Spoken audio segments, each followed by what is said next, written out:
MDH की हल्दी मिर्ची धनिया करे कमाल। ये रंग दे, ये खुशबू दे, ये तीखा, ये कम पड़े। क्या निराला MDH मसाला।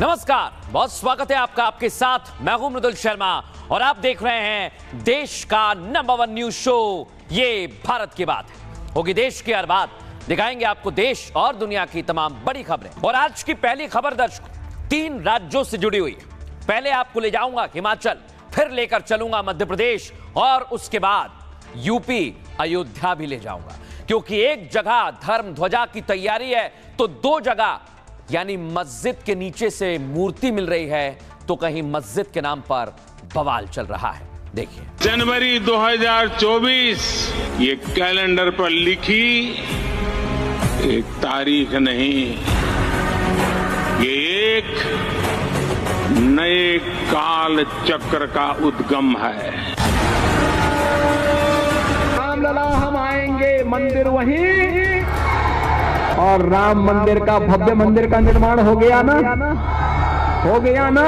समग्र भारत की आध्यात्मिक चेतना के पुनः जागरण का दिन इतिहास में बन चुका है। महान भारत की यात्रा की शुरुआत का दिन। देखा दर्शकों, आप राम मंदिर की प्राण प्रतिष्ठा हो चुकी है, लेकिन अब धर्म ध्वजा की तैयारी दिखाता हूं मैं आपको। ये आप देख रहे हैं, राम मंदिर के शिखर पर धर्म ध्वजा स्थापित की जाएगी। फुल फ्रेम दिखाइए तस्वीर को। प्रधानमंत्री नरेंद्र मोदी उत्तर प्रदेश के अयोध्या आएंगे और धर्म ध्वजा फहराएंगे। अब दर्शकों मैं आपको बताता हूं तैयारी कैसी हो रही है। ये आप देखिए दर्शकों, अयोध्या में मंदिर प्रांगण पूरी तरह से बन गया है और वहां पर यह है धर्म ध्वजा जो मैं आपको दिखा रहा हूं। ये वो धर्म ध्वजा है जिसकी पूरी तैयारी हो गई है और अयोध्या को फिर से उसी तरह सजाया जा रहा है। अब मैं आपको एक और तस्वीर दिखाता हूं दर्शकों। मुख्य अतिथि कौन रहेंगे? प्रधानमंत्री नरेंद्र मोदी रहेंगे और ध्वजारोहण समारोह का जो कार्ड है, जो निमंत्रण पत्र है, वो मैं आपको दिखा रहा हूं। इस पत्र को आप देखिए, बाकायदा निमंत्रण दिया जा रहा है। इसमें कई सेलिब्रिटीज भी यहां पर पहुंचेंगे।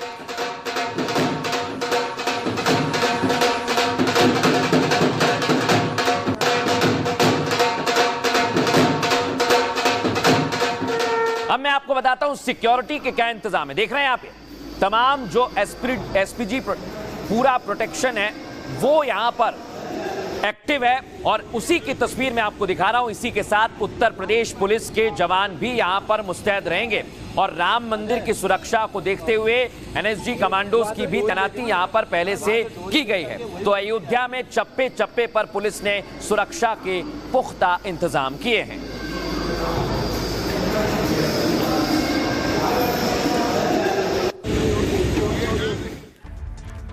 ये तो आपने तस्वीर देखी अयोध्या की, इसके बारे में आगे जानकारी दूं। उधर हिमाचल में संजौली में मस्जिद को लेकर जबरदस्त विवाद हुआ।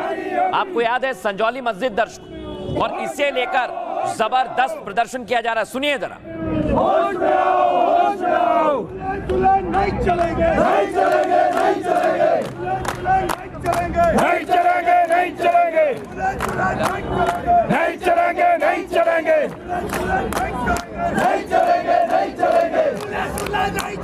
नहीं चलेंगे, नहीं चलेंगे, नहीं चलेंगे, नहीं चलेंगे, ढानी होगी, ढानी होगी, ढानी होगी, ढानी होगी, ढानी होगी। और अब मैं आपको दिखाता हूं दर्शकों, जो मूर्तियां मिली हैं मस्जिद के नीचे से खुदाई में, ये मूर्तियां बरामद की हैं। इसके बाद सागर में चर्चा ज्यादा हो रही है कि आखिर मस्जिद के नीचे मूर्ति कैसे निकली।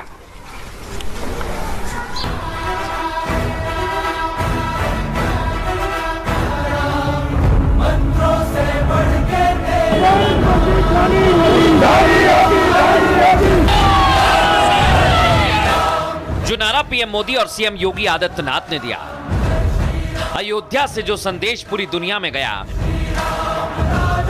एक बार फिर प्रभु श्री राम की पावन धरा से वही गूंज उठने लगी है।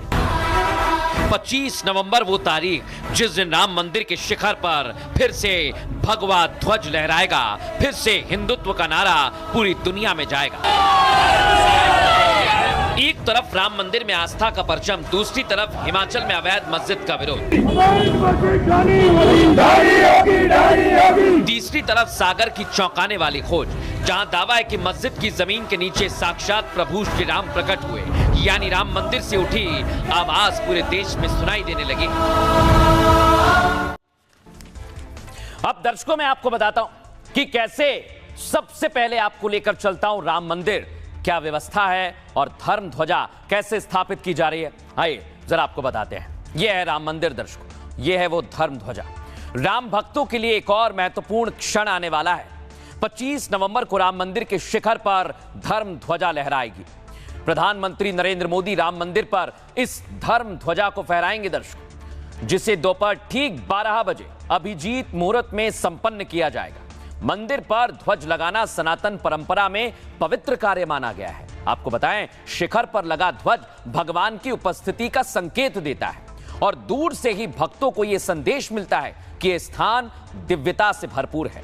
किसी भी मंदिर पर ध्वज फहराना यह दर्शाता है कि निर्माण पूर्ण हो चुका है। राम मंदिर पर धर्म ध्वजा इस महान निर्माण यात्रा के पूर्ण होने की घोषणा होगी, जो करोड़ों भक्तों की वर्षों पुरानी प्रतीक्षा और विश्वास का सम्मान भी है दर्शकों। बड़ी बात क्या है, ध्वज फहराने से मंदिर की ऊंचाई 233 फीट हो जाएगी। पीएम मोदी इस कार्यक्रम के मुख्य अतिथि होंगे और ध्वज आरोहण करेंगे। आपको जानकारी दे दें, योगी आदित्यनाथ आयोजन की तैयारियों में पूरी तरह से सक्रिय हैं और पीएम मोदी श्री राम के नाम एकजुटता का संदेश भी दे रहे हैं। आइए आपको सुनवाते हैं प्रधानमंत्री नरेंद्र मोदी क्या कह रहे हैं। राम से राष्ट्र का मतलब है मानव एक भक्ति करनाता, अर्थात हमारा समाज ऊंच नीच के भाव से मुक्त हो और हर समाज में सामाजिक न्याय की स्थापना हो। साथियों, राम से राष्ट्र का एक अर्थ ये भी है कि निशिचरहीन करऊ मही भुज उठाई पनकिन, यानी मानवता विरोधी ताकतों का आतंक के विनाश की प्रतिज्ञा। और यही तो हमने ऑपरेशन सिंदूर में देखा है। सुन लिया दर्शकों आप। अब मैं आपको लेकर चलता हूं सीधे हिमाचल, जहां पर भारी बवाल हो रहा है। अवैध मस्जिद को लेकर हिंदू संगठन मैदान में आ गए। सुनिए इधर। नहीं चलेंगे, नहीं चलेंगे, नहीं चलेंगे। अच्छा मैं बोल रहा हूं, नहीं चलेंगे, नहीं चलेंगे। अरे मौखिक वादे नहीं चलेंगे, नहीं चलेंगे, नहीं चलेंगे। मौखिक वादे नहीं चलेंगे, नहीं चलेंगे, नहीं चलेंगे। बिजली पानी बंद करो, बंद करो। अब मैं आपको दिखाता हूं दर्शकों, यह विवाद बढ़ता जा रहा है। यह विवाद दरअसल है संजौली मस्जिद को लेकर। देख रहे हैं आप, संजौली मस्जिद में आज विवाद के बाद नमाज नहीं हुई है, क्योंकि यहां पर विरोध काफी ज्यादा बढ़ गया है दर्शकों।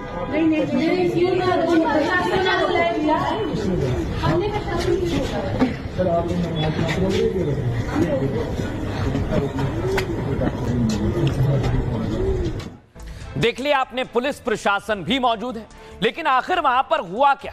एकाएक क्यों नमाज नहीं हो पाई और यह विरोध क्यों बढ़ गया है? आइए जरा मैं आपको बताता हूं। हिमाचल में अवैध मस्जिद के खिलाफ हिंदू संगठन एकजुट हो गए दर्शकों। अवैध मस्जिद में नमाज पढ़ने पर हिंदुओं ने विरोध प्रदर्शन किया। हिंदू संगठनों का आरोप है कि बाहर से आए लोग नमाज पढ़ रहे हैं, जिसका विरोध करने पर मुस्लिम समुदाय के लोग काफी उग्र हो गए। शिमला में मस्जिद विवाद को लेकर माहौल काफी तनावपूर्ण हो गया। माहौल बिगड़ता देख पुलिस ने 6 लोगों के खिलाफ मुकदमा दर्ज किया है, जिसके बाद हिंदू संगठन सड़कों पर आ गए हैं और अनशन पर बैठ गए हैं। विरोध के बाद किसी भी शख्स को मस्जिद के भीतर जाने की इजाजत नहीं है। साथ ही प्रशासन ने मस्जिद में बिजली पानी काटने का भी भरोसा दिया है और हिंदू नेताओं पर दर्ज एफआईआर वापस लेने का आश्वासन भी दिया गया। दरअसल विवाद की शुरुआत 31 अगस्त 2024 से हुई। शिमला के महली में विवाद के बाद 2 गुट आपस में भिड़ गए। हिंदुओं से मारपीट के बाद 6 आरोपी मस्जिद से गिरफ्तार किए गए। इससे गुस्साए हिंदू संगठनों के लोगों ने मस्जिद के बाहर प्रदर्शन किया, जिसके बाद 3 मई को निगम आयुक्त ने मस्जिद को अवैध करार दिया और विवादित मस्जिद का पूरा ढांचा तोड़ने के आदेश भी दिए गए। 17 मई को वक्फ बोर्ड ने मस्जिद तोड़ने के आदेश को कोर्ट में चुनौती दी और मस्जिद कमेटी की इस याचिका को कोर्ट ने खारिज कर दिया। आपको यह भी बताएं, 14 नवंबर को अवैध मस्जिद में लोग नमाज पढ़ने पहुंचे थे, लेकिन देवभूमि संघर्ष समिति ने बाहरी मुसलमानों के अंदर जाने से रोकने की आवाज उठाई। अब यह लड़ाई संजौली मस्जिद में बिजली पानी काटने पर आकर टिक गई है और इसको लेकर विरोध बढ़ता ही जा रहा है। लेकिन आज हमने स्थानीय लोगों से भी बात की, वो क्या कह रहे हैं सुनिए जरा।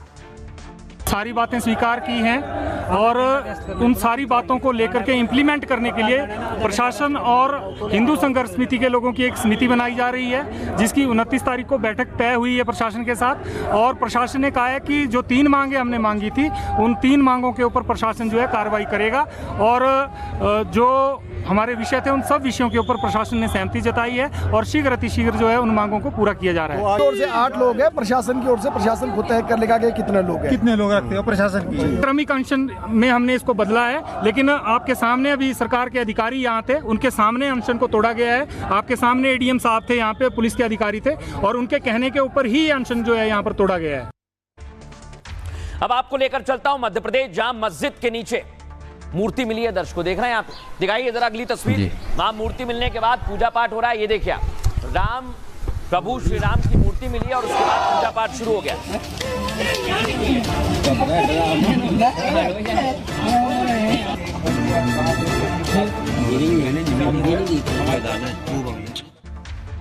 अब मैं आपको लेकर चलता हूं मध्य प्रदेश, जहां सागर में बहुत पुरानी मूर्ति मिली है। दर्शकों आइए आपको बताते हैं हुआ क्या है। मध्य प्रदेश के सागर में मस्जिद निर्माण के लिए खुदाई चल रही थी और खुदाई के दौरान भगवान श्री राम की मूर्तियां निकली हैं। मूर्तियां मिलने के बाद बड़ी संख्या में हिंदू समाज के लोग पहुंचे, जो आप देख रहे हैं, और मस्जिद की जमीन पर मूर्तियों की पूजा शुरू हो गई। इतना ही नहीं, लोग उस जमीन पर मंदिर बनाने की भी मांग कर रहे हैं। लोगों का दावा है कि यहां पहले मंदिर था, उसे तोड़ा गया। ऐसे में मस्जिद की जगह वहां पर अयोध्या की तर्ज पर मंदिर बनना चाहिए। हालांकि मूर्ति मिलने पर मुस्लिम समुदाय के लोग भी वहां पर पहुंच गए और माहौल तनावपूर्ण हो गया।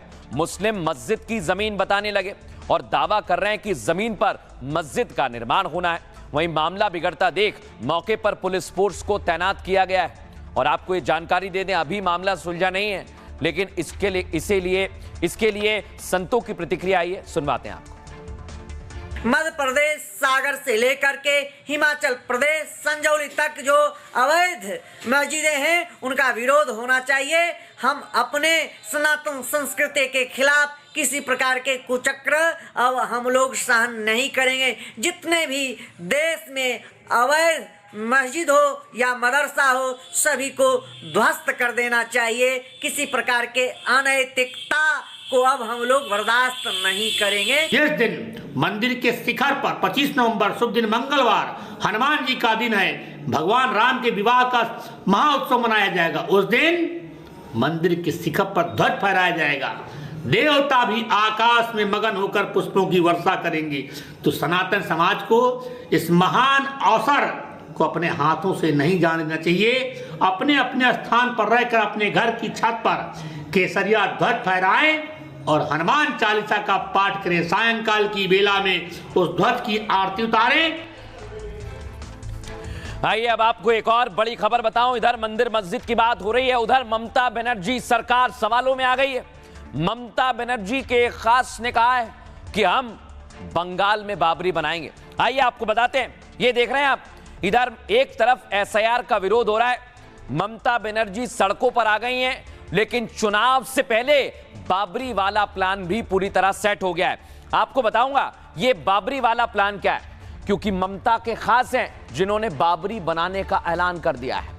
अब आपको बताता हूं कि आखिर उनका प्लान क्या है और किस तरह की उनकी तैयारी है। आइए दिखाते हैं।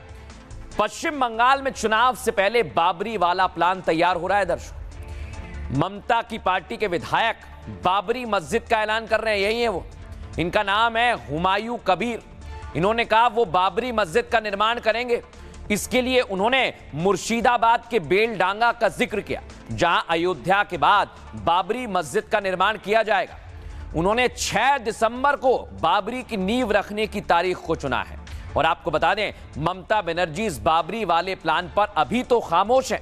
ममता की तरफ से अभी इसकी आधिकारिक पुष्टि तो नहीं की गई है, लेकिन टीएमसी विधायक के इस बयान पर सियासत गर्मा गई है। इस बयान के बाद बीजेपी के नेता टीएमसी पर हमलावर हैं और आपको यह भी जानकारी दे दें, टीएमसी से सवाल पूछे जा रहे हैं। सुनिए जरा टीएमसी और बीजेपी क्या कह रही है। बाबरी मस्जिद 6 दिसंबर 2025 शनिवार वहाँ भित्ति स्थापन होगा। 3 साल लगेगा वह खड़ा होने के लिए, तैयार होने के लिए। तो 6 दिसंबर 2025 वो भित्ति स्थापन होगा। यही तो 1 साल पहले मैं यहाँ खड़ा होके बोला 12 दिसंबर 2024 यहाँ ही खड़ा होके आपको सब लोगों को सामने में वादा किया, मैं ऐलान किया। तो फिर वही 6 दिसंबर आएगी तो उसका दिन ही स्थापन होगी। हम लोग बताया डेमोग्राफिक का लिस्ट और आंकड़ा भी दे दिया ना। बंगाल में पहले 3 डिस्ट्रिक्ट में माइनॉरिटी ज्यादा था, अभी 9 डिस्ट्रिक्ट में ज्यादा। यह सब बांग्लादेशी मुस्लिम घुसपैठिया है। ये लोग को वोटर लिस्ट से डिलीट कर देना चाहिए और बीजेपी सरकार आएगा तो बांग्लादेशी घुसपैठिया शरणार्थी यहाँ रहेगा, हिंदू शरणार्थी, जो बांग्लादेशी मुस्लिम घुसपैठिया उसको बाहर निकलने का काम गुजरात किया, दिल्ली किया, हरियाणा किया, हम लोग भी करेगा। अब दर्शकों खबरों में आगे बढ़ेंगे। आज एक और बड़ी खबर आपके लिए लेकर आया हूं मैं। भारत का स्वदेशी विमान तेजस क्रैश हो गया दुबई में एयर शो के दौरान। लेकिन क्या वाकई ये क्रैश हुआ है, ये मिस्ट्री क्या है दर्शकों, हर सवाल का जवाब आपको देने वाला हूं। लेकिन पहले तस्वीर दिखाइए, मूव कीजिए इसे, गलत चला दिया आपने। तेजस की तस्वीर चलाइए। यहां तेजस, ये देखिए, तेजस की ताकत पूरी दुनिया देख रही है और उसी दौरान तेजस क्रैश हो गया दर्शकों। ये ताकत आपको बताऊं, दुबई में एयर शो के दौरान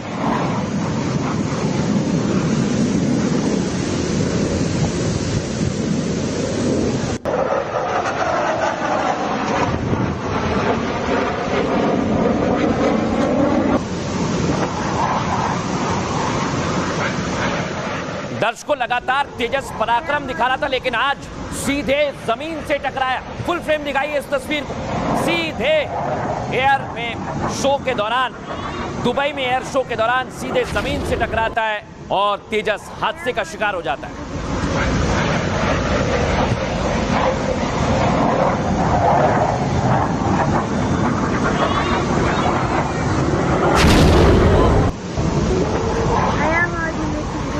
अब दर्शकों मैं आपको बताता हूं, ये आप देखिए, यहां से जब आता है तो इसका एलिवेशन डाउनवर्ड्स है, ये नीचे की तरफ झुकता है, लेकिन पायलट कोशिश करता है, लेकिन एकाएक इस तरह से वो गिरता है जो सवाल खड़े करता है कि आखिर हुआ क्या है।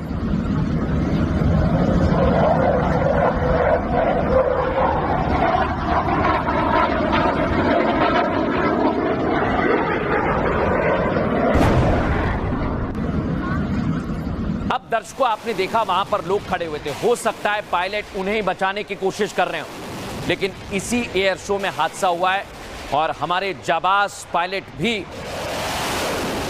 अब नहीं रहे दुनिया में, उनकी भी मृत्यु हो गई है। और इसीलिए कहा जा रहा है क्या वहां पर हुआ है, क्या वाकई वो जनता को बचाने की कोशिश में प्लेन के लिए आगे चले गए, उन्होंने अपने आप को इजेक्ट नहीं किया। तमाम सवाल हैं दर्शकों, लेकिन आपको बताऊं मैं, इस समय कई सवाल खड़े हो रहे हैं तेजस पर, लेकिन यह है अमेरिका का F-35, ये भी क्रैश हुआ है। इसका ये मतलब नहीं है फाइटर जेट क्रैश होते हैं, लेकिन उसके कारण क्या है, क्या वाकई तेजस को लेकर कोई साजिश रची जा रही है, तमाम सवाल गहराते जा रहे हैं।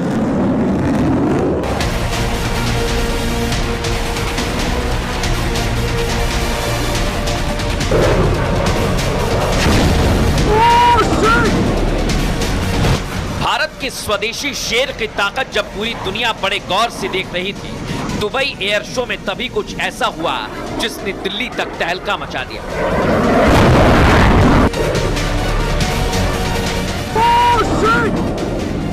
तेजस का क्रैश होना न सिर्फ भारत के डिफेंस सेक्टर पर बड़ी चोट है, बल्कि एक वार्निंग भी है, क्योंकि जहां यह हादसा हुआ वहां कोई एक्सरसाइज ग्राउंड नहीं, बल्कि दुनिया भर की एयर पावर का प्रदर्शन हो रहा था। जहां F-35 गरज रहे थे, जहां Su-57 दहाड़ रहा था, वहां दुनिया की नजर सिर्फ तेजस पर क्यों थी, इसकी भी वजह आगे समझाएंगे। लेकिन सबसे पहले ये तस्वीर देखिए। दुनिया का सबसे बेहतर और घातक F-35 भी क्रैश से बच नहीं पाया, तो सिर्फ तेजस पर उंगली क्यों उठाना? क्या तेजस का क्रैश होना कोई साजिश है या महज इत्तेफाक? एक एक सवाल का जवाब तलाशते हैं। अब दर्शकों, तमाम सवाल खड़े हो रहे हैं, लेकिन क्या है ये मिस्ट्री? इसको लेकर बहुत सारे सवाल हैं। आइए आपको बताता हूं। एक तरफ आम जनता, रेगिस्तान में एयर शो चल रहा है। दुबई में एयर शो के दौरान आज बहुत बड़ा हादसा हुआ दर्शकों। एयर शो में भारत का स्वदेशी तेजस फाइटर जेट क्रैश हो गया। तेजस तब क्रैश हुआ जब वो पायलट हवा में प्रदर्शन दिखा रहा था। क्रैश के वीडियो में तेजस ऊपर से अचानक नीचे की ओर आता दिखाई पड़ता है दर्शकों, और क्रैश में तेजस को उड़ा रहे इंडियन एयरफोर्स के पायलट भी शहीद हो गए। वायुसेना ने दुर्घटना के कोर्ट ऑफ इंक्वायरी के भी आदेश दिए हैं। बड़ी बात क्या है दर्शकों? पहली बार तेजस किसी एयर शो के दौरान दुर्घटना का शिकार हुआ है। फिलहाल तेजस के क्रैश की वजह साफ नहीं हो पाई, लेकिन पुराने विवादों के चलते शक की सुई सीधे अमेरिका की ओर घूम रही है। ऐसे में इस संभावना से बिल्कुल भी इनकार नहीं किया जा सकता है कि तेजस के दुर्घटनाग्रस्त होने के पीछे किसी बाहरी शक्ति का भी हाथ हो। 2 दिन पहले मैं आपको बता रहा हूं, तेजस की फ्यूल लीक का प्रोपेगेंडा पाकिस्तान ने फैलाया था, वो झूठा निकला दर्शकों। और अब तेजस का क्रैश होना कई सवालों को पैदा करता है, क्योंकि तेजस भारत का स्वदेशी सिंगल इंजन फाइटर जेट है और दुनिया के कई देश तेजस को खरीदने की इच्छा जता चुके हैं। ऐसे में तेजस के क्रैश के पीछे किसी साजिश से इनकार नहीं किया जा सकता है। तमाम सवाल हैं दर्शकों। एक्सपर्ट इसे लेकर क्या कह रहे हैं, सुनिए जरा।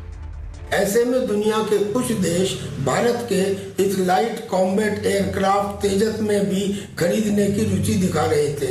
ये वही एयरक्राफ्ट है जिसमें मल्टी रोल कैपेबिलिटी भी है, ऑफेंसिव कैपेबिलिटी भी है, और जिसकी सीट तो इस तरह से डिजाइन की गई है कि वहाँ का पायलट 0 एल्टीट्यूड और 0 स्पीड पर भी इजेक्ट कर सकता है। लेकिन इसका दुबई में क्रैश होना यकीनन हिंदुस्तान के लिए एक बड़ा झटका है।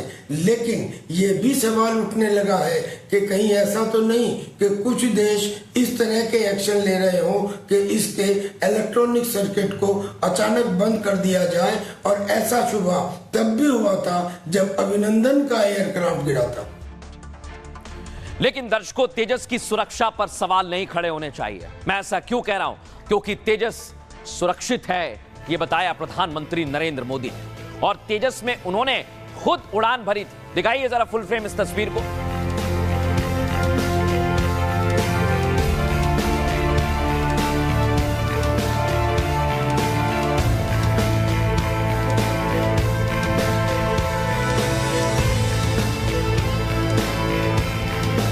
अब दर्शकों, आप सोचिए, जिस देश का प्रधानमंत्री तेजस में बैठा, यानी प्रधानमंत्री नरेंद्र मोदी खुद बैठे हुए हैं, क्योंकि ये स्वदेशी है, उसकी सुरक्षा पर सवाल नहीं खड़े होने चाहिए।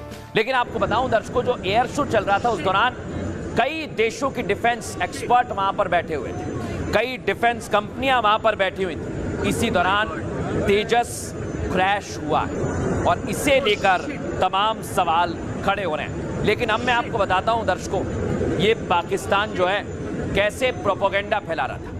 तेजस का फेक प्रोपेगेंडा बता दिया, फ्यूल लीक हो रहा है। बताइए आप, ये पाकिस्तानी कम पढ़े लिखे हैं, लेकिन वो बार बार अपनी हरकतों से बताते रहते हैं। अब मैं आपको बताता हूं दर्शकों एक और तस्वीर। दुबई में एयर शो में 2023 में भी एयर शो हुआ और तेजस ने वहां दमदार प्रदर्शन किया था, लेकिन इस बार तेजस को लेकर बार बार सवाल खड़े किए जा रहे हैं। लेकिन मैं बार बार कह रहा हूं दर्शकों, ये साजिश हो सकती है, क्योंकि तेजस के बारे में जो मैं आपको बताने वाला हूं, आप खुद कहेंगे कि वाकई हमारा तेजस दमदार है और इसमें कोई शंका होनी नहीं चाहिए। तेजस की लंबाई कितनी है देख रहे हैं आप? चौड़ाई 8.20 मीटर, ऊंचाई 4.40 मीटर और लंबाई 13 मीटर की। वजन इसका है 6,500 किलो दर्शकों। स्पीड 2205 किलोमीटर प्रति घंटा, सर्विस सीलिंग 16,000 मीटर, कीमत इसकी 600 करोड़ की है। यह तेजस है जो अपने आप में भारत की स्वदेशी ताकत को बताता है। अब आप सोचिए दर्शकों, अमेरिका अमेरिका अमेरिका बार बार इसका नाम क्यों आ रहा है? इसके पीछे की वजह आइए जरा मैं आपको विस्तार से समझा देता हूं। भारत में विकसित स्वदेशी फाइटर जेट है तेजस। तेजस का डिजाइन भी पूरी तरह स्वदेशी है दर्शकों। हालांकि तेजस का F404 IN-20 जेट इंजन अमेरिकी है और यहीं से क्रैश के पीछे कई तरह की थ्योरीज सामने आती हैं। दरअसल यूएस ने दशकों से तेजस में रोड़े अटकाने की कोशिश की है। अमेरिका ने कई बार तेजस का जरूरी सामान देने से इनकार कर दिया। यहां तक कि अमेरिकी जी एरोस्पेस ने इंजन डिलीवरी को लटकाया क्योंकि तेजस के लिए अमेरिकी कंपनी से 99 इंजनों का सौदा किया गया था। अमेरिकी प्रशासन ने जानबूझकर इंजन डिलीवरी में देरी कराई दर्शकों, ताकि भारत अपना पहला स्वदेशी तेजस फाइटर जेट कभी वक्त पर ना बना पाए। वैसे भी दुबई में जहां क्रैश हुआ वहां पाक और यूएस का स्ट्रेटेजिक साथी है। अमेरिका को पता है कि तेजस से भारत का डिफेंस सेक्टर मजबूत होगा क्योंकि यूएई सहित कई देश तेजस को खरीदने की इच्छा जाहिर कर चुके हैं। लेकिन क्रैश के बाद तेजस की मार्केटिंग पर बुरा प्रभाव पड़ेगा। आप सोचिए जरा थोड़ी देर के लिए, कौन से वो देश हैं जो भारत को बढ़ता देखना नहीं चाहते? कहीं ऐसा तो नहीं कि तेजस इसी डिफेंस लॉबी की साजिश का शिकार हुआ हो? तमाम गहरे सवाल हैं दर्शकों। इसको लेकर हमने एक्सपर्ट से भी बात की है। ध्यान से सुनिए वो क्या कह रहे हैं। तो ये कहना कि क्या ये पायलट एरर था, आई थिंक ये मतलब गलत होगा और ये स्पेकुलेशन होगी बहुत ज्यादा, क्योंकि ऐसे एयर शोज में जो पायलट भेजे जाते हैं वो चुने हुए चुनिंदा टेस्ट पायलट होते हैं, मतलब best of the best of उनको जो एयरफोर्स के बोल सकते हैं वो होते हैं। तो पायलट एरर की संभावना बहुत कम लगती है। बाकी कोर्ट ऑफ इंक्वायरी जब डिटेल में आएगी कि मैकेनिकल फेलियर था या किधर हुआ, ये मतलब सारा कुछ निकल के सामने आ जाएगा, पर स्टेज पे स्पेकुलेशन करना गलत होगा। आइए दर्शकों, आपको एक और बड़ी खबर बताते हैं। साजिश तो भारत के खिलाफ आतंकी भी कर रहे हैं और इनकी साजिश से आज मैं पर्दा उठाने वाला हूं क्योंकि आर्मी भी पूरी तरह से तैयार है। आइए आपको तस्वीर दिखाते हैं। दिल्ली ब्लास्ट के बाद हर एक जिहादी को ठोकने की तैयारी, आतंकियों का सफाया शुरू हो गया है। कठुआ में यह ऑपरेशन आप देखिए, आतंकियों की सर्चिंग हो रही है।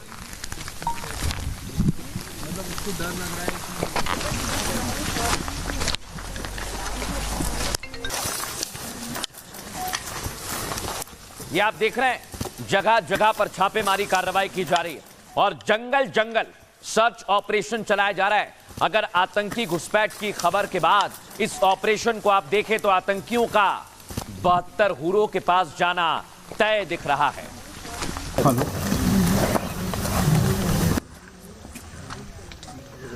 दर्शकों, इधर आतंकियों के नेटवर्क पर भी कार्रवाई की जा रही है। जो ड्रग कार्टेल चल रहा है दर्शकों, यह भी भारत के खिलाफ बड़ी साजिश है और आईएसआई के ड्रग कार्टेल पर आज बुलडोजर एक्शन वो भी जम्मू कश्मीर में हुआ है।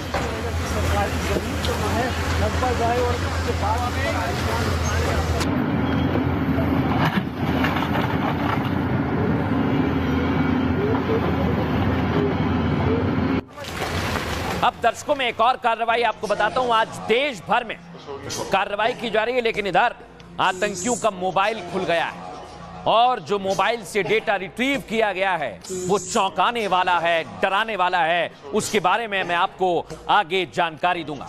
और इधर देश भर में कार्रवाई की जा रही है। दिखाइए जरा तस्वीर, ये आप देख रहे हैं, होटल के सीसीटीवी में आतंकी कैद हुआ है और ये मुनीर के मौरों की तलाश जारी है जो भारत में दहशत फैलाने के लिए आए हैं, लेकिन इनको एक एक करके पकड़ने की पूरी तैयारी है।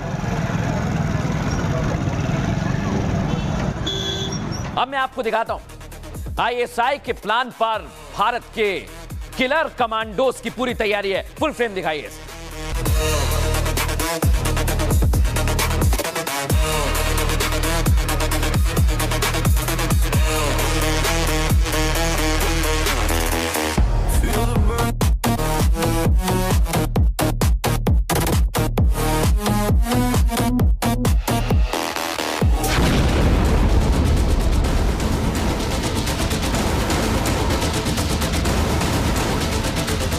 के सपोलो का एनकाउंटर से लेकर बुलडोजर तक चौतरफा वार शुरू हो गया है। आतंक के एक अड्डे पर स्ट्राइक चल रही है, फिर चाहे वो आईएसआई का ट्रक कार्टेल हो, मुनीर के पैसों पर पलने वाले आतंकी या फिर व्हाइट कॉलर टेरर।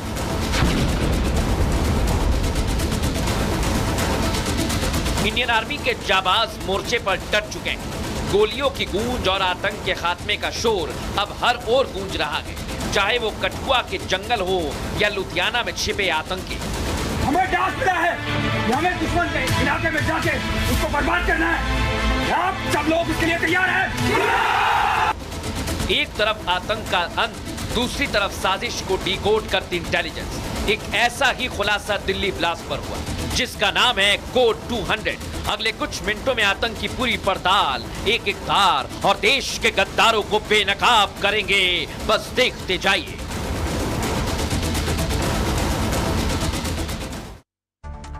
अब दर्शकों मैं आपको बताता हूं कैसे आतंकियों पर डबल एक्शन चल रहा है। एक तरफ ठोकने की तैयारी और दूसरी तरफ बुलडोजर एक्शन। पाक के पैसों पर पलने वाले आतंकियों का देश भर में सफाया हो रहा है। जम्मू कश्मीर में सेना और पुलिस ने बड़ा ऑपरेशन चलाया।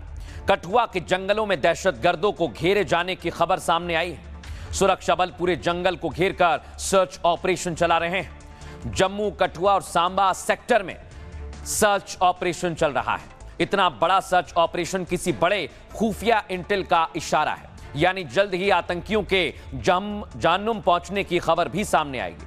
वहीं दूसरी तरफ आईएसआई समर्थित ड्रग कार्टेल पर एक्शन हुआ है। देख रहे हैं आप ये। जम्मू जिले में ड्रग माफिया के ठिकाने पर योगी स्टाइल में बुलडोजर चला।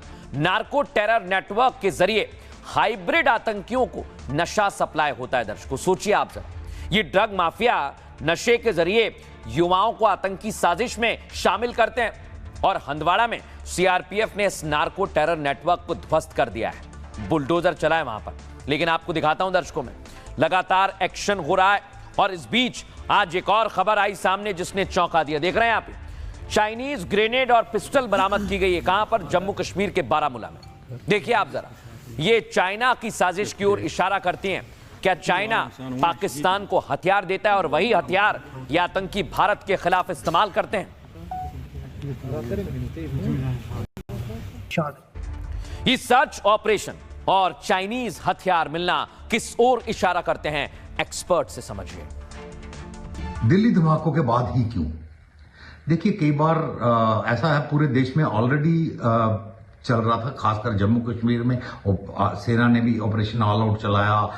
बहुत सिविल पुलिस ने भी ऑपरेशन चलाए। देश को इस वक्त डीप क्लीनिंग की जरूरत है, यानी कि हमारी सोसाइटी के अंदर जो व्हाइट कॉलर, जो मतलब देश के दुश्मन, हमारे अपने लोग, जो जिनको कोई गुमराह बोलता है, कोई कुछ बोलता है, मैं उनको सिर्फ एक ही भाषा है, वो टेररिस्ट हैं। आइए दर्शकों, अब मैं आपको बताता हूं आतंकियों पर कैसी बड़ी स्ट्राइक की जा रही है। ये देख रहे हैं आप, दिल्ली धमाका। 200 वीडियो देखकर धमाके की साजिश रची गई थी दर्शकों। और वो 200 वीडियो क्या है, उनमें कौन सा कोड छिपा हुआ है, इसके बारे में अब जानकारी जुटाई जा रही है। एक और तस्वीर आपको बताते हैं।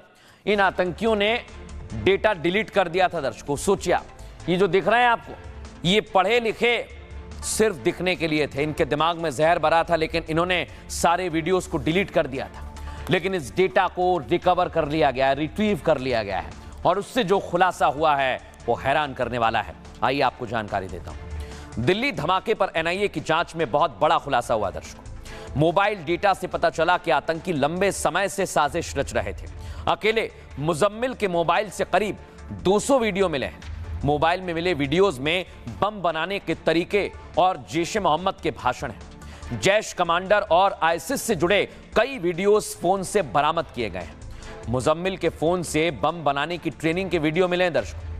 इनमें 80 वीडियो सिर्फ और सिर्फ बम बनाने की ट्रेनिंग के। आप सोचिए जरा, मोबाइल से ड्रोन और रॉकेट लॉन्चर ऑपरेट करने का वीडियो भी सामने आया। यानी आतंकी डॉक्टर दिल्ली पर ड्रोन हमले की तैयारी कर रहे थे। सिर्फ इतना ही नहीं, फोन की जांच से ही उमर के तुर्की कनेक्शन का भी खुलासा हुआ है। 3 साल पहले मुजम्मिल और डॉक्टर उमर जो आतंकी बन गया था, वो तुर्की गया था। तुर्कियों में आतंकियों की सीरियाई आईसिस कमांडर से मुलाकात हुई थी। आतंकी डॉक्टर को आईएसआईएस कमांडर की यह मुलाकात जैश ने कराई थी। आतंकियों के मोबाइल में जैश मुखिया मसूद अजहर का भाषण भी मिला है। आप सोचिए इनके दिमाग में कैसे जहर भरा जा रहा था। एक्सपर्ट इसे लेकर क्या कह रहे हैं, सुनवाता हूं आपको। डॉक्टर मुजम्मिल और डॉक्टर उमर टर्की गए, वहां जैशे मोहम्मद के कमांडर से मिले। उसने उन्हें मिलवाया सीरिया के बॉम्ब एक्सपर्ट से, जिसने इन्हें जानकारी दी किस बारे में कि इम्प्रोवाइज एक्सप्लोसिव कैसे बनाए जाते हैं, डेंजरस केमिकल रिएक्शंस के बारे में और आतंकियों को वेपन ट्रेनिंग कैसे दी जाती है। इस जानकारी के इन्होंने करीब 200 वीडियो बनाए और उन वीडियो में तकरीरें भी थी मसूद अजहर की। दरअसल में पढ़े लिखे आदमियों को यह बताया जाता है कि बेशक सुसाइड डेमोक्रेटिक नहीं है, बेशक सुसाइड सिविल सोसाइटी में एक्सेप्टेबल नहीं है, लेकिन याद रखें कि अपनी कौम की आइडियोलॉजी को साबित करने के लिए, कायम रखने के उद्देश्य से जो बलिदान दिया जाता है वो सुसाइड नहीं, वो शहादत है। अब दर्शकों खबरों में आगे बढ़ेंगे और आपको लेकर चलता हूं सीधे महाराष्ट्र, जहां से आज जो खबर आई है। अगर आप हिंदी बोलते हैं तो सावधान हो जाइए, क्योंकि महाराष्ट्र में हिंदी बोलने पर मौत मिली है। दर्शकों दिखाता हूं मैं आप, महाराष्ट्र में मराठी विवाद चल रहा है। ये तस्वीर आप देख रहे हैं, एक शख्स ने अपने कर्मचारी से मराठी बोलने का जो ये विवाद है, ये देर से आने से शुरू हुआ है। पहले आप सुनिए जरा वहां क्या हुआ।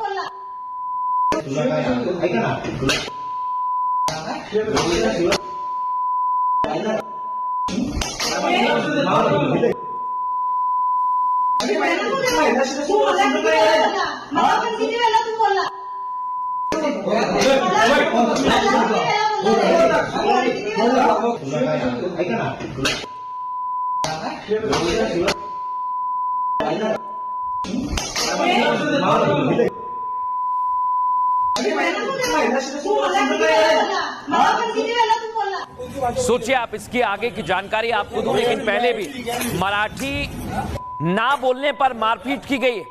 पहले भी महाराष्ट्र में ऐसे विवाद सामने आए।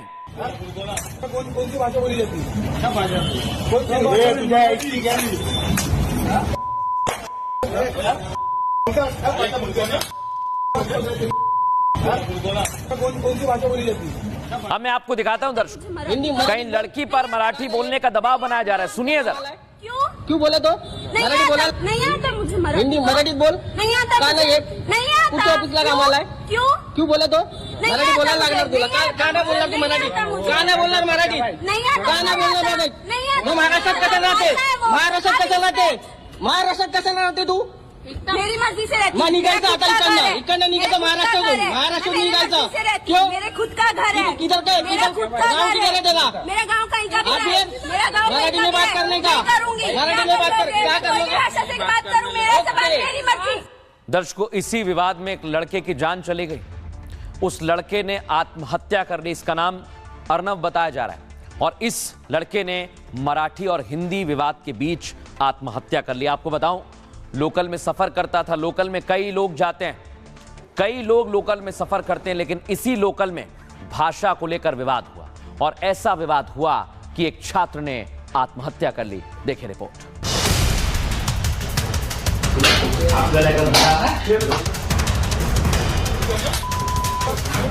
महाराष्ट्र में मराठी हिंदी का विवाद जानलेवा हो गया है। मराठी की जगह हिंदी बोलने पर 19 साल के छात्र की मुंबई लोकल में इतनी पिटाई की गई कि पीड़ित छात्र ने तनाव में फांसी लगाकर जान दी। अब ये जो है ना, ये भस्मासुर जो है ना, ये अब पहुंच गया है मराठी भाइयों तक और ये इलेक्शन जीतने के लिए इस तरह का लैंग्वेज के नाम पर, भाषा के नाम पर जो हो रहा है बहुत खतरनाक है। लोगों के खून तक घुस गया है।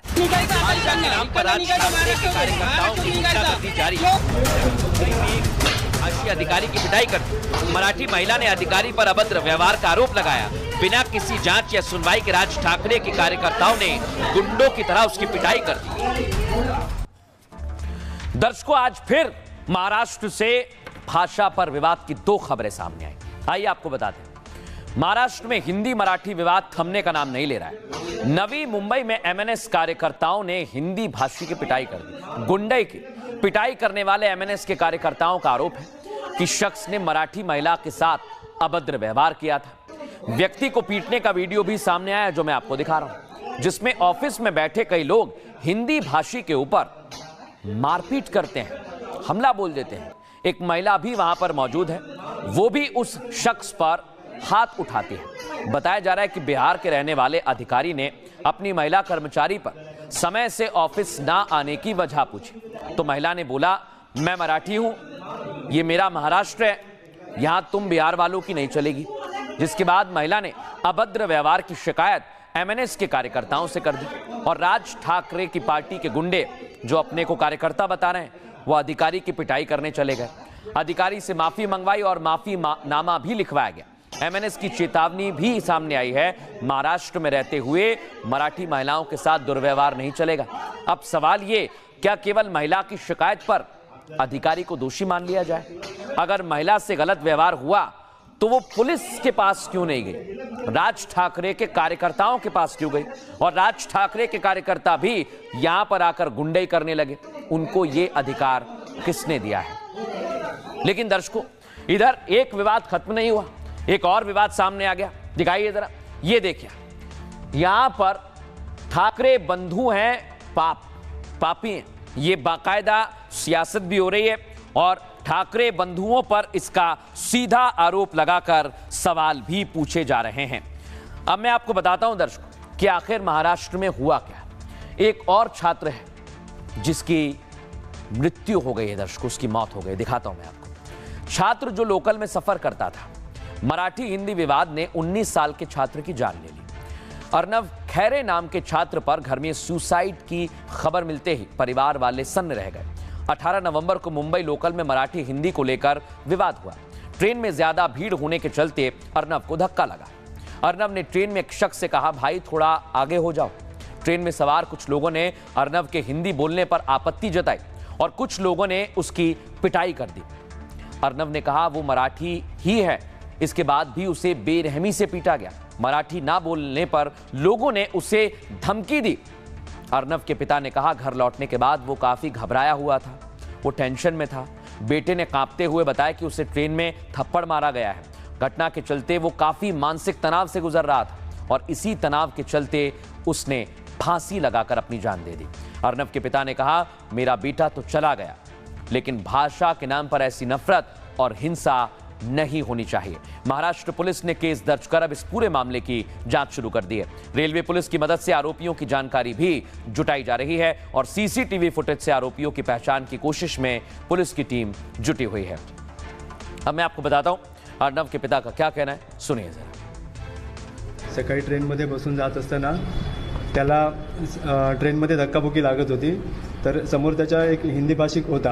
आता तो कुठला होता ते मी असं सांगू शकत नाही की तो यूपीचाच होता की कुठला होता। तो समजून गेला असेल त्याच्या कदाचित राहणीमानावरून, म्हणून तो बोलला की तो हिंदी भाषिक मुलगा होता आणि त्याला मी सांगितलं माझ्यावर धक्का येतोय, म्हणून तो त्याला हिंदीतून त्यांनी सांगितलं की भाई थोड़ा आगे धक्का दो, मेरे ऊपर धक्का आ रहा है। तर त्याच्या प्रवासी बाकीचे प्रवासी होते त्यांनी डायरेक्ट त्याच्या कानाखाली मारला आणि एक पहिल्यांदा मारला आणि त्याला सांगितलं की तुला मराठी बोलता येत नाही का, मराठी बोलायची लाज वाटते काय? आणि त्याला अजून माझा मुलगा घाबरत मला हे सांगत होता की तुला मराठी बोलायला लाज वाटते का? आणि त्याचा मी त्याला परत विचारलं की तुला काय भरपूर मारलं का? हा पप्पा ते बरेच लोक होते आणि मला घाबरवलं, मी खूप घाबरलो होतो, म्हणून मला मुलुंडला उतरायचं होतं, तर मी ठाण्याला उतरून नंतर पुढे कॉलेजला गेलो। अब दर्शकों, महाराष्ट्र में इसे लेकर सियासत भी गर्मा गई है। सुनिए जरा नेता क्या कह रहे हैं। अब ये जो है ना, ये भस्मापुर जो है ना, ये अब पहुंच गया है मराठी भाइयों तक और ये इलेक्शन जीतने के लिए इस तरह का लैंग्वेज के नाम पर, भाषा के नाम पर जो हो रहा है, बहुत खतरनाक है, लोगों के खून तक घुस गया है।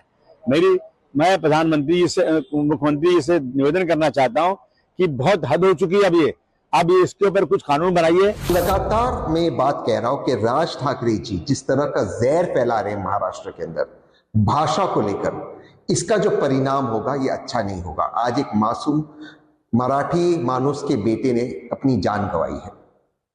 राज ठाकरे जी पर एक्शन होना चाहिए, मनसे पर एक्शन होना चाहिए और इस गलतफहमी में ना रहिए कि मनसे मराठी मानुस के लिए खड़ा है और भाषा के आधार पर भारत को जो ये भारत में विभाजन करने का काम कर रहे हैं इसको बंद करें। तो इस पर इन पर कार्रवाई होनी चाहिए, मन से पर कार्रवाई हो। ये जो उद्धव ठाकरे और राज ठाकरे दोनों समाज में तेड़ पैदा करने की जो कोशिश कर रहे हैं और समाज विघातक इस प्रकार के काम ये लोग जो कर रहे हैं, ये जो है वो विष फैला रहे हैं समाज में। भाषा यह संपर्क का माध्यम होती है, संघर्ष का नहीं। इसी का ये नतीजा है कि एक मराठी युवक को इस हादसे की वजह से अपनी जान गंवानी पड़ी है। अब दर्शकों खबरों में आगे बढ़ेंगे, आपको सीधे लेकर चलता हूं महाराष्ट्र के बाद बिहार में नीतीश की सरकार तो बन गई है, लेकिन नीतीश की ताकत आउट हो गई है और बीजेपी की इन हो गई। मैं ऐसा क्यों कह रहा हूं, आइए आपको दिखाते हैं तस्वीर।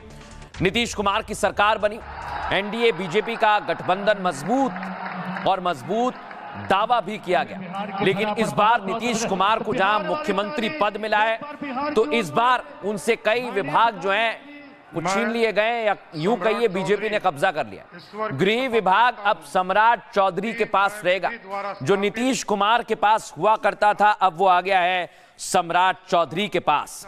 लेकिन आपको बताएं, इधर कई सारे मंत्री हैं जिनको विभाग दे दिए गए, विभागों का बंटवारा हो गया, जिसमें कई सारे ऐसे विभाग हैं जो बता रहे हैं कि बीजेपी बिहार में मजबूत हो गई है। अब मैं आपको बताता हूं दर्शकों कि ऐसा क्यों कहा जा रहा है कि बिहार में बीजेपी मजबूत हो गई है। इसके पीछे आप कारण समझिए, सियासी मैसेज समझिए। आइए आपको बताते हैं। बिहार की सियासत जो 20 साल में नहीं हुआ वो हो गया है। इस बार विभागों के बंटवारे में एक नई चीज देखने को मिली। पहली बार नीतीश कुमार ने गृह विभाग अपने पास नहीं रखा है। नई कैबिनेट में सबसे अहम गृह विभाग सम्राट चौधरी को दिया गया है। बीजेपी कोटे से आने वाले डिप्टी सीएम सम्राट चौधरी का कद बढ़ गया है। अब वो बिहार में कानून व्यवस्था और आंतरिक सुरक्षा संभालेंगे। हालांकि जेडीयू ने वित्त मंत्रालय अपने पास रखा है। विजेंद्र प्रसाद को वित्त और ऊर्जा विभाग की जिम्मेदारी सौंपी गई है। सबसे बड़ी बात यह कि जेडीयू ने अपने सभी पुराने मंत्रियों का विभाग बरकरार रखा है। डिप्टी सीएम विजय सिन्हा के पास भूमि एवं राजस्व विभाग है। मंगल पांडे को स्वास्थ्य और विधि विभाग की जिम्मेदारी दी गई है। बिहार बीजेपी के चीफ दिलीप जायसवाल को उद्योग मंत्री बनाया गया है। नितिन नवीन को नगर विकास और आवास विभाग की जिम्मेदारी दी गई है। बीजेपी कोटे से राम कृपाल यादव कृषि मंत्री बनाए गए हैं। अरुण शंकर को पर्यटन विभाग और कला संस्कृति विभाग की जिम्मेदारी दी गई। संजय टाइगर को श्रम संसाधन विभाग का मंत्री बनाया गया है। सुरेंद्र मेहता को पशु एवं मत्स्य संसाधन विभाग का जिम्मा दिया गया है। श्रेयसी सिंह के पास सूचना प्रौद्योगिकी और खेल विभाग दिया गया है। एलजेपीआर कोटे में गन्ना लोक स्वास्थ्य अभियंत्रण विभाग गया है और जीतन राम मांझी यानी हम कोटे में लघु जल संसाधन विभाग गया है। और ये वो कोटे हैं जो बता रहे हैं कि एनडीए ने इस बार विभागों के बंटवारे में भी सोशल इंजीनियरिंग की है। सुनिए जरा। अभी तक जब से मुख्यमंत्री नीतीश कुमार बने हैं, गृह मंत्रालय वो अपने पास रखते थे। चूंकि इस बार गृह मंत्रालय उप मुख्यमंत्री जो भाजपा से हैं सम्राट चौधरी, उनको दिया गया है। जनता दल यू और मुख्यमंत्री के सहमति के बिना ऐसा हुआ होगा या हुआ है? सम्राट चौधरी मुख्यमंत्री नीतीश कुमार से मिलने गए थे विभागों के बंटवारे को लेकर, तो संभव है मुख्यमंत्री नीतीश कुमार ने कहा हो कि गृह मंत्रालय अब आप रखिए, आप हमसे ज्यादा युवा हैं, मैं आपका मार्गदर्शन करूंगा और उसके वित्त मंत्रालय हम दूसरे को दे देते हैं। तो ये सामान्य एक बंटवारा है। जनता के विश्वास का, केंद्रीय नेतृत्व का भरोसा का और माननीय मुख्यमंत्री जी ने जो अवसर दिया है उसका मैं पूरी तरह से न्याय कर सकता हूँ। और जनता के जो हमारे 2025 के घोषणा पत्र में जो हमारे संकल्प है, उस संकल्प को आगे बढ़ाना, बिहार को विकसित राज्य बनाने में कैसे हम आगे भूमिका निभा सकते हैं, उसको पूरा प्रयास करके करें। महुआ की जनता को मैं इसके लिए धन्यवाद देता हूं, आभार प्रकट करता हूं कि उन्होंने जिस भारी बहुमत से मुझे चुनाव जिताकर भेजा है, तो कहीं ना कहीं मेरी जवाबदेही दोनों प्रति बढ़ गई है। एक तो बिहार राज्य में मंत्रिपरिषद के शपथ लेने के बाद बिहार में जो मंत्रालय मिलेगा उस मंत्रालय का काम करने का, वहीं दूसरी प्रकार मुझे महुआ की जनता ने जो अपार बहुमत से जिताया है उनकी जवाबदेही मेरे कंधों पे है। बिहार में नीतीश कुमार के नेतृत्व में एनडीए की सरकार बन गई है। जबरदस्त उत्साह है। हम लोगों के ऊपर इस बात का जिम्मेदारी है कि हम लोग, बिहार की जनता ने जिन उम्मीदों से हमें 200 से ज्यादा सीटें दी हैं, उनकी उम्मीद पे खड़ा उतरना है। बहुत खुशी की बात है कि चिराग को शामिल किया गया, हमारी पार्टी को शामिल किया गया है और ये सब चिराग की मेहनत का फल है। अब दर्शकों खबरों में आगे बढ़ेंगे और आपको एक और खबर दिखाते हैं जहां पर प्रधानमंत्री नरेंद्र मोदी की ताकत और भारत की ताकत आपको दिखाई देगी। G20 समिट में डोनाल्ड ट्रंप नहीं आ रहे, पीएम मोदी जा रहे हैं, लेकिन डोनाल्ड ट्रंप आउट हो गए। और सोचिए आप क्या कारण रहा होगा, दिखाता हूं मैं आपको। पहली तस्वीर दिखाइए, प्रधानमंत्री जोहान्सबर्ग पहुंचे हैं जहां पर G20 समिट हो रही है और आप देखिए जरा, प्रधानमंत्री नरेंद्र मोदी का स्वागत किया गया है वहां।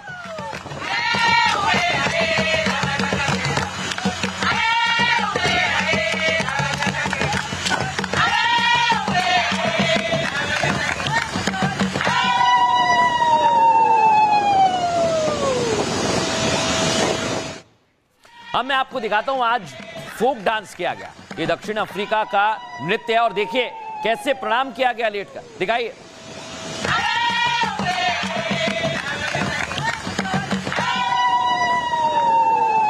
ये तस्वीर आप देखिए जहां प्रधानमंत्री नरेंद्र मोदी को लेटकर प्रणाम किया है और प्रधानमंत्री ने भी झुककर अभिवादन को स्वीकारा है। और भारतीय समुदाय के लोग भी थे जो पीएम मोदी से मिलने के लिए पहुंचे हुए थे। फुल फ्रेम दिखाइए इसे।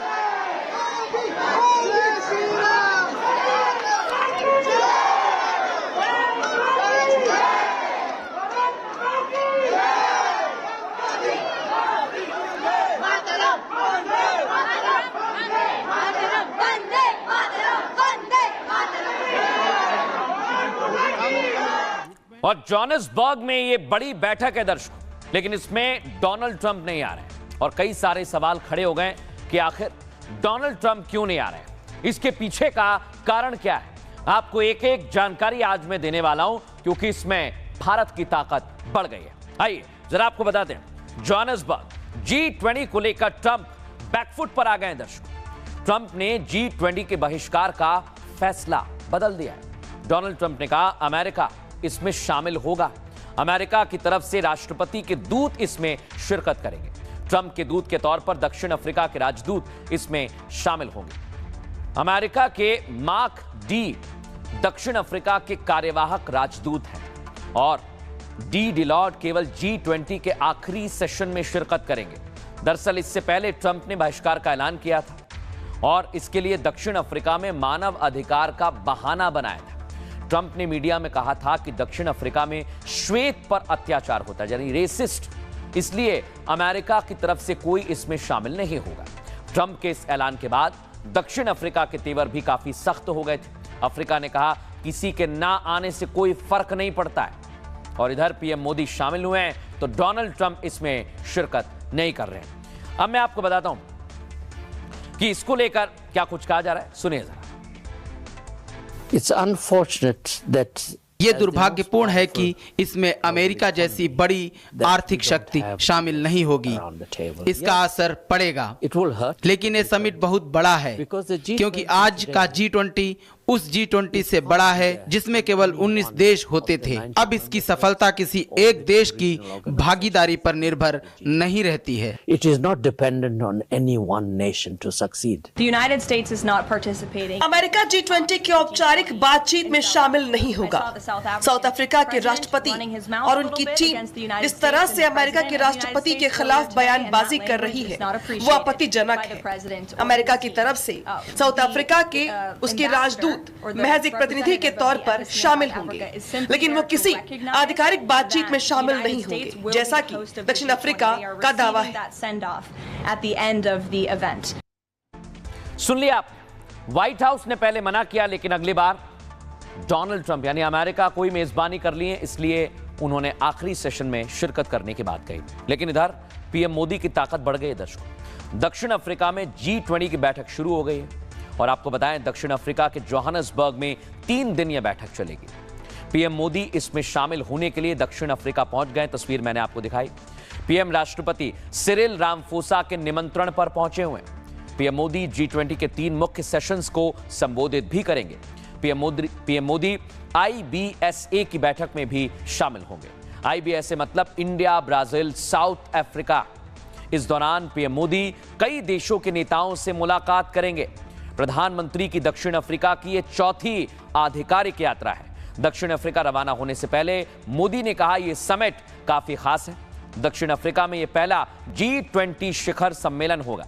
2023 में अफ्रीकी यूनियन G20 का सदस्य बना था और भारत में ही प्रधानमंत्री की बड़ी भूमिका थी। दर्शकों, उस समय हम आपको बताएं 2023 में G20 की बैठक दिल्ली में हुई थी और मोदी ने दक्षिण अफ्रीका पहुंचने पर जबरदस्त उनका स्वागत किया गया है। वो तस्वीर भी हमने आपको दिखाई है। अब मैं आपको बता रहा हूं विदेश विभाग के सचिव इस पर क्या कह रहे हैं, सुनिए जरा। अफ्रीका में ये पहला G20 समिट हो रहा है जिसमें अफ्रीका का विकास केंद्र में होगा। ग्लोबल साउथ के विकास को भी इसमें ध्यान रखा जाएगा। भारत में G20 समिट के दौरान अफ्रीकन यूनियन को G20 में शामिल किया गया था। अब दर्शकों मैं आपको बताता हूं G20 इतना खास क्यों है, G20 इतना बड़ा क्यों है और इतना महत्वपूर्ण क्यों है। आइए जरा आपको बताते हैं। G20 दुनिया के ताकतवर देशों का एक समूह है। यह जानकारी आपको दे दें, 20 बड़ी अर्थव्यवस्थाएं इसमें शामिल हैं जिनके झंडे आप देख रहे हैं। इसमें America, France, Britain, Germany, Japan जैसे देश में हैं। भारत, रूस, ब्राजील, इटली, साउथ अफ्रीका और तुर्की भी इसमें शामिल है। चीन, मैक्सिको, इंडोनेशिया और सऊदी अरब भी इसके सदस्य हैं। G20 के देशों का दुनिया के ग्लोबल ट्रेड में 75% की हिस्सेदारी है। G20 में दुनिया की 85% इकोनॉमिक एक्टिविटीज होती हैं। दर्शकों, फिलहाल G20 में 20 से ज्यादा देश इसके सदस्य हैं। पहले केवल 19 देश और यूरोपीय संघ इसमें था। G20 की स्थापना 1999 में की गई थी।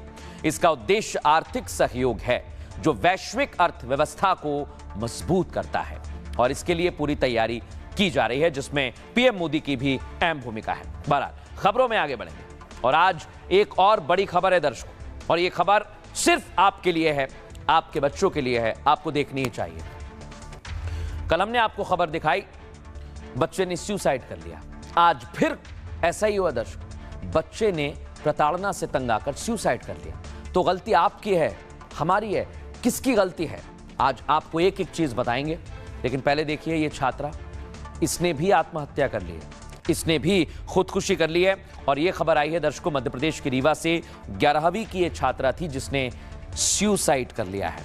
लेकिन दर्शकों आपको सुसाइड नोट मैं दिखाता हूं जो इस बच्ची का सामने आया, देख रहे हैं आप ये सुसाइड नोट है जिसमें उसने खुलासा किया है कि वो कितनी परेशान थी। आप सोचिए बच्चों के दिमाग पर कितना प्रेशर है, कितना दबाव है, ये हमें और आपको समझना होगा। अगली तस्वीर दिखाइए। कल ही मैंने तस्वीर आपको दिखाई थी दिल्ली के छात्र की जिसने शिक्षक की प्रताड़ना से तंग आकर आत्महत्या कर ली थी और उसके दिमाग में भी काफी ज्यादा विचार थे, लेकिन वो किससे कहे, कोई सुनने वाला ही नहीं था। तो इसमें गलती किसकी है? एक और तस्वीर दिखाइए, ये देखिए, ये बच्ची ने सुसाइड कर लिया कूदकर, और ये तस्वीर विचलित करने वाली है। ये तस्वीर हमें सोचने पर मजबूर करती है कि आखिर बच्चे किस दबाव में हैं, और इसी दबाव के लिए कहा जा रहा है कि माता पिताओं को भी अब सचेत रहना होगा, सावधान रहना होगा। रिपोर्ट देखिए।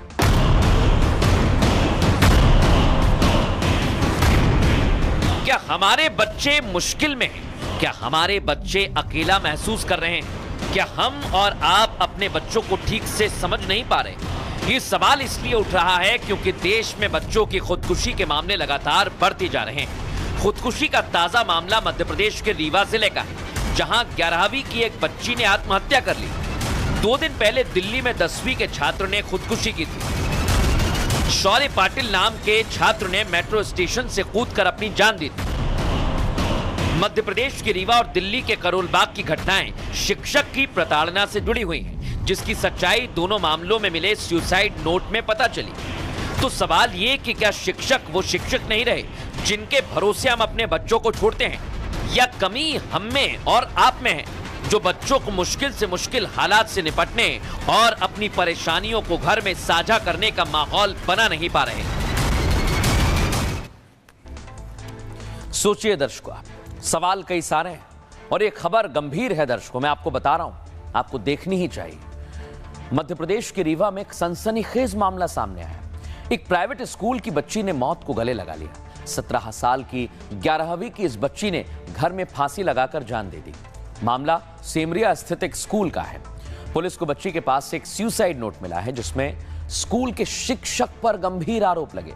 बच्ची ने नोट में लिखा, शिक्षक उसे पीटते हैं, पीटने के दौरान वो गलत तरीके से हाथ पकड़ते हैं, सजा के दौरान शिक्षक अपनी मुट्ठी बंद कर लेते हैं, कई बार वो चैलेंज देते हैं कि मुट्ठी खोलकर दिखाओ। पनिशमेंट के दौरान उसे बेंच पर खड़ा कर दिया जाता है। मेरी उंगलियों के बीच में पेन डालकर जोर से दबाया जाता है। कभी कभी हाथ पकड़ते हैं, कहते हैं देखो कितना ठंडा है। इन घटनाओं से तकलीफ होती है, अब जीने की इच्छा नहीं है। और रीवा में खुदकुशी की इस घटना के बाद परिवार वाले सदमे में है। दर्शकों, सोचिए उनकी बच्ची छोड़कर चली गई है। लेकिन आपको बताते हैं जांच अधिकारी इसे लेकर क्या कह रहे हैं, सुनिए जरा। नाबालिग बच्चे ने अपने घर के बाथरूम में फांसी लगाकर सुसाइड कर ली है। हम लोग तुरंत वहां पर मौके पर पहुंचे हैं और मर्ग जांच की गई है। मर्ग प्रथम दृष्टया कायम किया गया है जिसकी जांच पुलिस द्वारा की जा रही है। घटनास्थल पर से पुलिस को एक कॉपी मिली है जिसमें 4-5 पन्नों का एक नोट लिखा हुआ है, जो एक 9th की कॉपी में लिखा है, जो पुराना भी है या अभी का है ये क्लियर नहीं है, जिसमें विधिक राय जांच प्राप्त करके उसके आधार पर जांच की जा रही है कि मृत्यु का कारण क्या है। क्योंकि नोट को पढ़ने से प्रथम दृष्टया ये नहीं मालूम पड़ रहा है कि मृत्यु का स्पष्ट कारण क्या है। इस संबंध में हमारे द्वारा विधिक जांच प्राप्त की जा रही है और विस्तृत मार्ग जांच की जा रही है। उसके आधार पर ये क्लियर होगा कि मृतक द्वारा किन कारणों से सुसाइड की गई है। अब दर्शकों मैं आपको बताता हूं, कल जो दिल्ली में छात्र शौर्य ने आत्महत्या की है वो मामला भी बढ़ता जा रहा है। परिवार वाले न्याय की मांग कर रहे हैं। परिवार वालों ने इसके लिए प्रदर्शन भी तेज कर दिया है। और सिर्फ इतना ही नहीं दर्शकों, आपको बताएं कई लोग इस प्रदर्शन में शामिल हुए। अगली तस्वीर दिखाइए, ये आप देखिए, ये है वो प्रदर्शन। और बताया जा रहा है कि स्टूडेंट को बार बार परेशान किया जा रहा है। देखिए ये बहुत अहम बात है दर्शकों, शिक्षक होते हैं वो अनुशासन सिखाते हैं, लेकिन तरीका होता है। ऐसा नहीं है कि शिक्षक सारे ही प्रताड़ित करते हैं। लेकिन 2 दिन पहले दिल्ली में जो मामला सामने आया वो चौंकाने वाला है। 10वीं के छात्र शौर्य पाटिल ने आत्महत्या कर ली।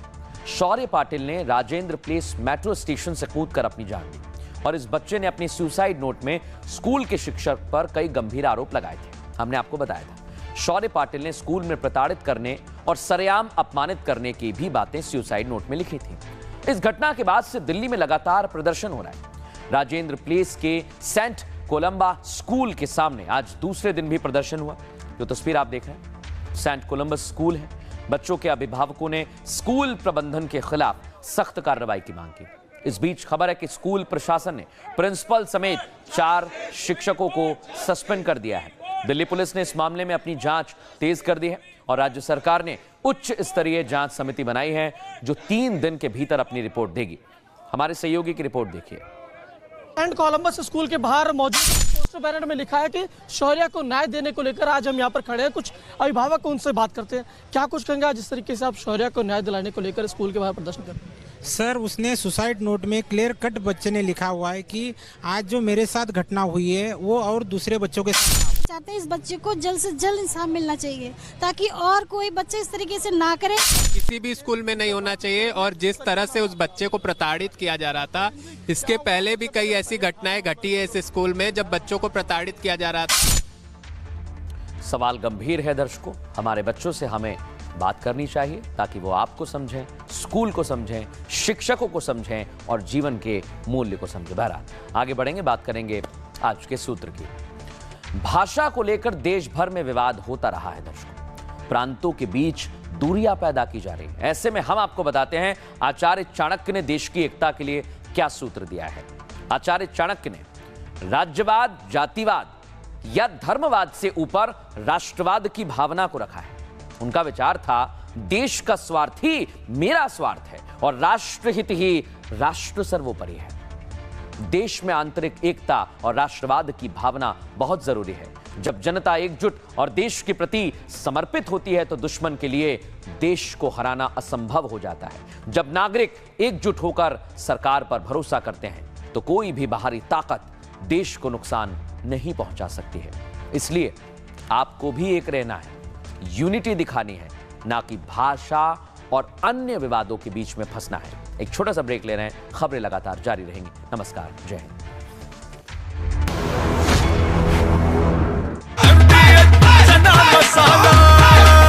अब छोलिया हो या लोबिया, सफेद चने या काले चने, सब कुछ मजेदार बने। MDH